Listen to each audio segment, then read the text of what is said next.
கர்த்தருடைய பரிசுத்த நாமத்திற்கு மகிமை உண்டாவதாக. இன்றைய வசனம் எபிரேயர் 13வது அதிகாரம் 17வது வசனத்தில் பார்க்கும்பொழுது, உங்களை நடத்துகிறவர்கள் உங்கள் ஆத்துமாக்களுக்காக உத்தரவாதம் பண்ணுகிறவர்களாய் விழித்திருக்கிறவர்கள் ஆனபடியால் அவர்கள் துக்கத்தோடு அல்ல சந்தோஷத்தோடு அதை செய்யும்படி அவர்களுக்கு கீழ்ப்படிந்து அடங்குங்கள்.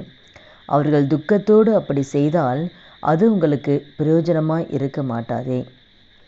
இந்த நாளில் கூட இந்த வார்த்தை கேட்குற ஒவ்வொருத்தர் வாழ்க்கையிலையும் நம்மை நடத்துகிறோன்னா நம்ம போகிற சபையோட போதகர்கள். அப்போ கர்த்தர் ஒவ்வொருத்தருக்கும் ஒரு சபையை ஆண்டு வச்சுருக்கார். முதல்ல நமக்கு எந்த சபை வச்சுருக்கார் நம்ம திட்டம் தெளிவாய் நம்ம ஆண்டுகிட்ட கேட்கணும். திட்டம் தெளிவாய் ஆண்டுடைய நடத்துதல் படி நம்ம சபைக்கு போகணும். அப்போது நம்ம ஆண்டுடைய நடத்துதல்படி ஒரு சபைக்கு போகும்பொழுது அந்த சபை போதகர் கரத்தில் அடங்கி இருக்கணும். ஏன்னா உங்கள் ஆத்துமாக்களுக்காக உத்தரவாதம் யார் பண்ணுறாங்கன்னா அந்த சபை போதகர் தான். உத்தரவாதம் பண்ணுகளாய் விழித்திருக்க ஆண்டு. இப்போ ஒவ்வொரு ஆத்துமாக்களுக்காகவும் ஆண்டுடைய சமூகத்தில் அவங்க விழித்திருந்து ஜெபிக்கிறாங்க. ஒவ்வொரு ஆத்துமாக்களுக்காக தெய்வ சமூகத்தில் கதறாங்க. நம்முடைய ஆத்துமாக்காக அவங்க உத்தரவாதம் ஆண்டருக்கு கொடுக்குறாங்க. அப்போ அவங்க ஆண்டரோட சமூகத்தில் நம்ம ஆத்துமாக்களுக்காக உத்தரவாதம் பண்ணுறனால அவங்க விழித்திருக்கலாய் நமக்காக தெய்வ சமூகத்தில் காத்திருக்கிறனால அவங்க நிமித்தம் அவங்க துக்கப்படக்கூடாது. நம்மால் அவங்க துக்கப்படக்கூடாது. சந்தோஷத்தோடு அவங்க நமக்காக ஜெபிக்கணும். அதனால் அவங்களுக்கு அவங்க சந்தோஷப்படும்படியாக அவங்களுக்கு கீழ்ப்படிஞ்சு அடங்கணும்னு வேதம் சொல்லுது. சந்தோஷத்தோடு அவங்க அதை செய்யணும். அதனால் அவங்களுக்கு கீழ்ப்படிஞ்சு அடங்குங்கள்.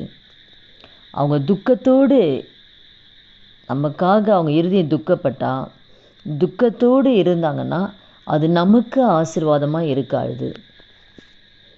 நாளில் கூட இந்த வார்த்தை கேட்குற ஒவ்வொருத்தர் வாழ்க்கையிலையும் நமக்கு வசனம்தான். வசனம் என்ன சொல்லுதோ அந்த வசனத்துப்படி நம்ம வாழணும், அவ்வளோதான். இப்போ வசனம் என்ன சொல்லுது? நமக்கு கொடுக்கப்பட்ட சபை மேய்ப்பன். இப்போ நமக்காக ஒவ்வொரு நாளும் கதறி ஜெபிக்கிறனால நம் நிமித்தம் அவன் எந்தவர்களாக இறுதியை துக்கப்படாதபடிக்கு அவர் கீழ்ப்படிஞ்சு அடங்கும் பொழுது நிச்சயமாக கர்த்தர் நமக்கு ஆண்டவர் ஆசீர்வதிப்பார். அப்போ நமக்காக அப்புறம் நம் நிமித்தம் அவர் துக்கப்பட்டால் நம்ம வாழ்க்கையில் அது ஆசீர்வாதம் இருக்காது. வார்த்தை கேட்குற ஒவ்வொருத்தர் வாழ்க்கையிலையும் நம்ம கொடுக்கப்பட்ட மெய்ப்பனுக்கு நம்ம கீழ்ப்படுகிறோமா? நம் நிமித்தம் எந்த காலத்தில் அவர் இருதயம் துக்கப்படுதா? நம்மை ஆராய்ந்து பார்த்து எந்த சொல்லியும் அவர் இருதயம் துக்கப்படாதபடிக்கு நம்ம எது சொல்கிறாலும் அதை கீழ்ப்படிஞ்சு அடங்கணும். ஏன்னா அந்த போதகர் மூலம்தான் நம்மளை உருவாக்குவார், வணைவார். கர்த்தர் ஒவ்வொருத்தர் கொடுத்து வைத்த தரிசன திட்டம் நிறைவேற ஊழியக்காரை வச்சு தான் வணைவார். அதனால் ஊழியக்காரர் மூலம் பாடுகள் வரும், அவமானங்கள் வரும், நிந்தைகள் வரும். ஏன்னா அவரை வச்சு தான் மனைஞ்சி உருவாக்கி அவரே ஆண்டர் விரும்புகிற பாத்திரமாய் நம்ம மாற்றுறது யாரை வச்சு செய்வாருன்னா ஊழியக்காரை வச்சு தான் செய்வார். அந்த சபை போதுகிற வைத்து தான் அந்த சபையில் இருக்கிற ஆத்துமாக்களை கர்த்தர் உருவாக்குவார். நம்ம நினைக்கிறோம் இப்படி பேசிட்டாரு, இப்படி பண்ணிட்டாரு, அதெல்லாம் கர்த்தரே அந்த பாதையில் நடத்துவார். ஏன்னா அப்போ எப்போ தான் நம்ம உருவாக்குறது? யாரு கொண்டு தான் உருவாக்குறது? சபை மேய்ப்பினை கொண்டு தான் உருவாக்குவார். அதை நாம் அறிந்து என்ன சொல்கிறாரோ அதுக்கு கீழ்ப்படிஞ்சு அடங்கும்போது கர்த்தர் ஏற்ற நேரத்தில் நம்மை கொண்டு வைத்து ஆண்டவர் சித்தத்தை கர்த்தர் நிறைவேற்றுவார். அதனால் கூட நம்ம ஜெபிக்கலாமா?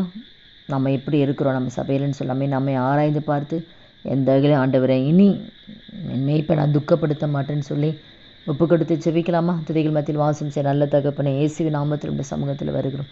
இந்த வார்த்தை கேட்குற ஒவ்வொருத்தர் வாழ்க்கையிலே ஆண்டவரை அப்போ கர்த்தர் கொடுத்த சபை மெய்ப்பனுக்கு எல்லா விதத்திலும் கீழ்ப்படிந்து அடங்கக்கூடிய கிருபை கர்த்தர் ஒவ்வொருத்தர் கொடுத்து எந்த வகையிலும் ஆண்டவர் மெய்ப்பண்டு துக்கப்படாதபடிக்கு நடக்க கர்த்தர் உதவி செய்யுங்கப்பா.